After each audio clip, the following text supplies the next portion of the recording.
friends, my name is Denise. Welcome back. You are probably here because you are a smoker and you're looking to quit smoking. Maybe you're an ex-smoker and you want to see how I quit smoking, or maybe you're looking for some ideas to keep you away from smoking because it's scratching on you and you really want to have a cigarette or a vape, or you just thought I was cute and you wanted to click on the video, and if you did, hey, welcome. Whatever you're here for, welcome. I'm going to talk today about how I quit vaping.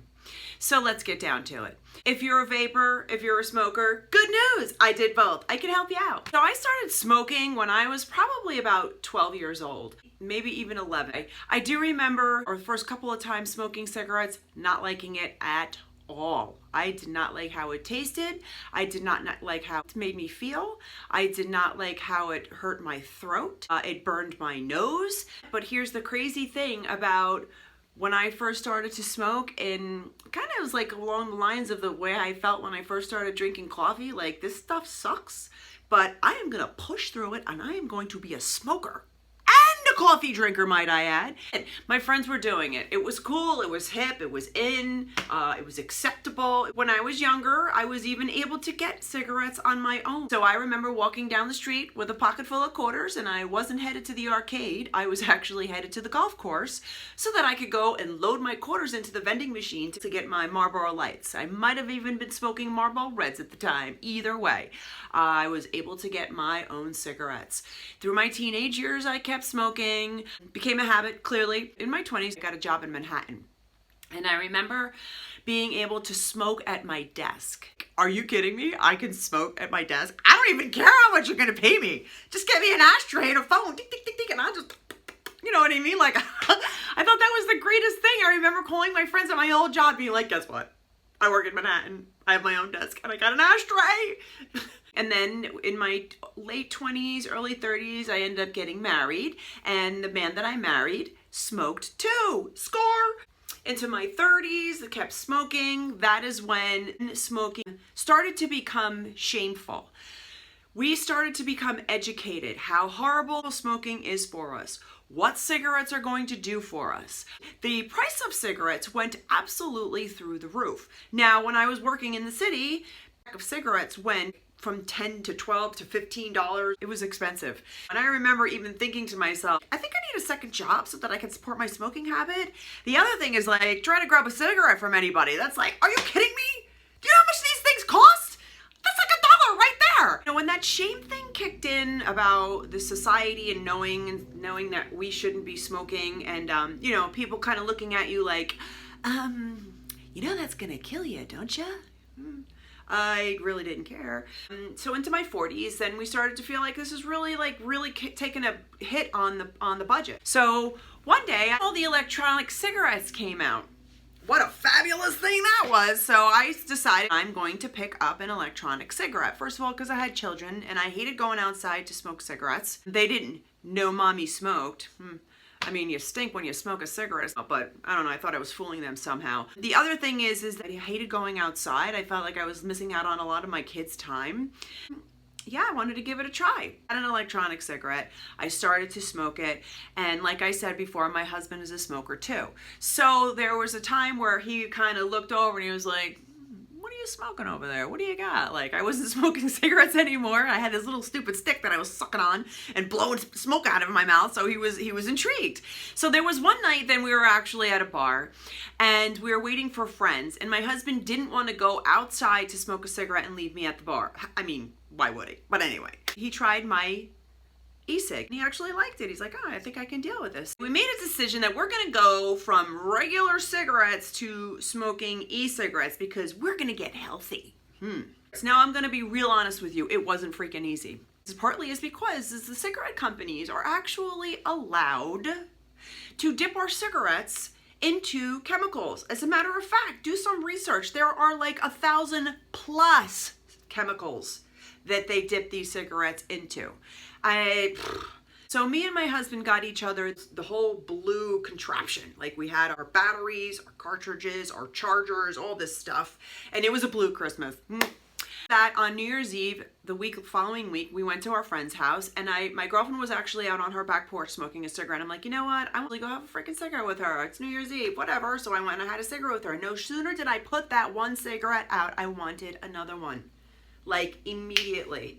So that tells me in chemicals that they're dipping these cigarettes into, they are highly addictive. I just wanted to point that out to you guys. I moved into smoking e-cigarettes, and we went through the Logic, we went through the Blue. These weren't coming very satisfying. We wanted something better, and one day my husband comes home with this tank, the battery, the whole boo, plumes of smoke, and I hate to say it, but I like the way that it hit my throat. And that was like one of my things when I was smoking, is a throat hit. It was so unattractive. I mean, can you picture me walking up, hey ladies, what's going on?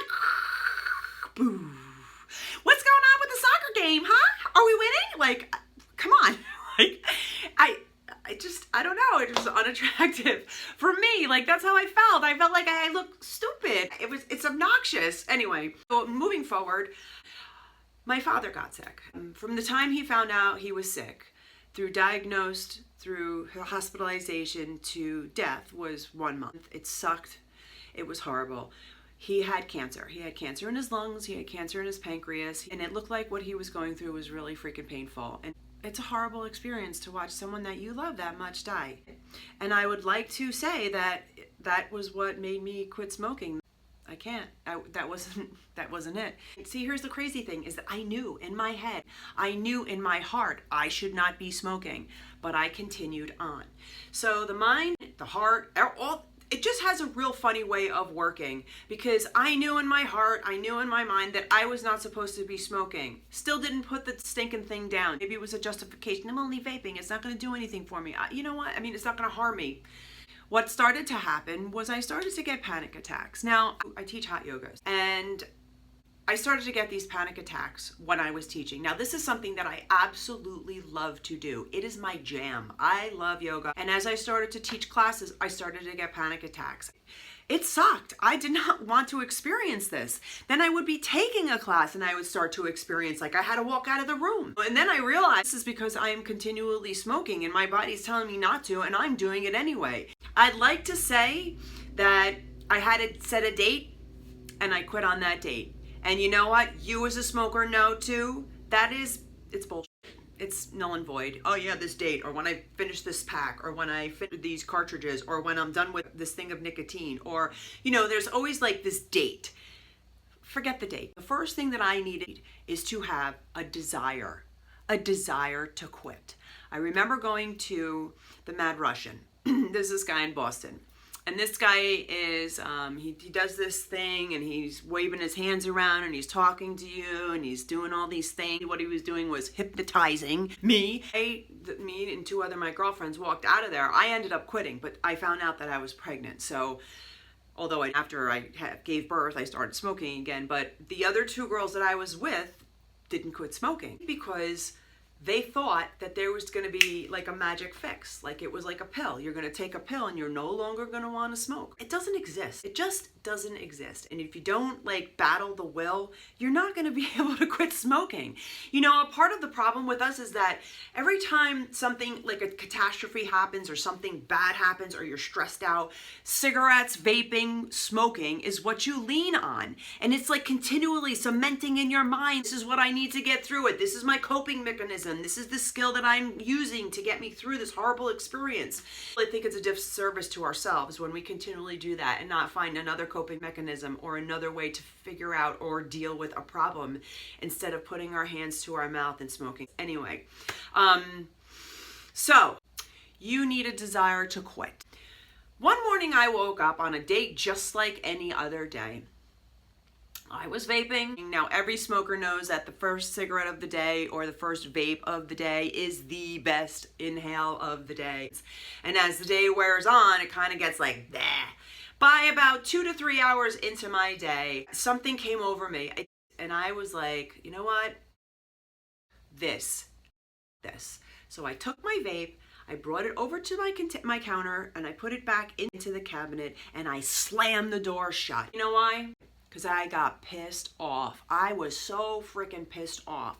Vaping is taking away so much from me. First of all, my father died from smoking. It started to take away my health because I wasn't able to freaking breathe. I started to get panic attacks. I was starting to become unable to do one of the things that I love the absolutely most. That's more than enough for me right there. All of those things that I mentioned. It was like a compilation of all of these things all together that I was like, you know what? Like I took that thing, put it into the cabinet and slammed the door. I'm done with this shit, man. Like I had had enough. So you need a desire. You also need to get pissed off at it. Looking at all the areas and ways in your life that it is cheating you. You are being cheated. And then the other thing that really helped me out with is visualization.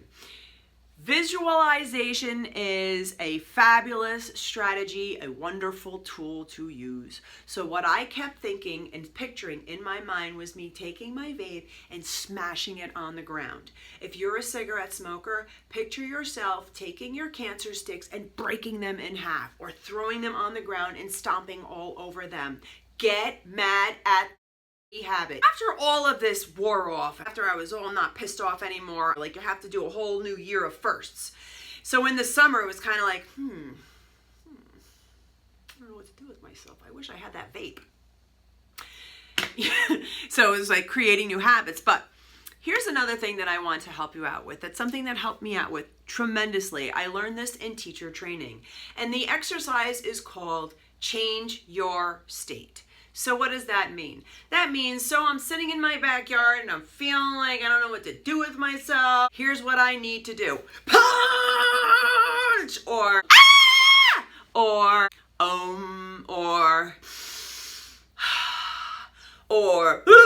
like whatever it is that you need to do to change your state. You're gonna look like a total moron. You might not. But if you're in a bathroom somewhere, no one's gonna see you. Who gives a shit? You need to change your state. Changing your state is going to get you out of your frame of mind. It helped me out tremendously. So, I would have to get up sometimes and maybe walk into the house or go somewhere else and punch like crazy so that I just get that out of my system. Trust me when I tell you, it works. Changing your state. This works in a whole bunch of other areas too, but right now we're talking about quitting smoking. And after you've quitted smoking and you're looking back and you're like, pick something that absolutely resonates with you. Because if it resonates with you, it's going to change your thinking. It's going to change how you feel. It's going to get you out of that state that you're in that's making you feel like, I want this cigarette, I want this vape, which is a few more things that I wanted to talk about, the vaping and the smoking, me doing both. All right, here's the deal. To be honest with you, vaping isn't any farther away from that. You're still putting a foreign object in your body. You're still constricting your blood vessels in your lungs when you put that in your throat. So don't fool yourself that you're doing something better for yourself. Granted, it's so much better than smoking cigarettes. It's still smoking. It's a bad habit. Don't do it. And again, I don't want to be someone who's on a mountain being like, I don't do it anymore. I'm not a smoker. No way, man. I'm sorry. I get the same urges as everybody else does. Here's the thing. I live with a vapor. My husband still vapes. Every once in a while, I'm like, pass that thing over here, man. I'm ready to take a puff. Like it's hard. It's right in my face. But you know what? I am dedicated. I am driven. I am done with smoking. So here's the things you need to keep in mind. First, you need to have a desire to put bad habit down. It's no good. 2, get mad at it. It's taking a lot of things away from you. 3, visualize all stomping on it, crushing it in half, throwing it on the ground, getting rid of it. Get mad at it and make sure you see in your mind what you're going to do to it. And then when you have quit and you're done with it and you get that little urge, change your state. Seriously, I'm telling you, it has helped me tremendously. In closing, don't ever give up on yourself. You are worth it, and smoking sucks. And if you do fall down, that's all you got to do. Get back up and keep on keeping on, friends. All right. I support you. I wish you well. I hope that this worked for you. And even if it's just one little thing that you can take away from this video that's going to help you to not smoke anymore, that will make my day. By the way, please comment, share with me. How do you feel about this video? To like it, share it, thumbs up, or even subscribe. How about that? Anyway, I hope you all have a wonderful day. Namaste, friends.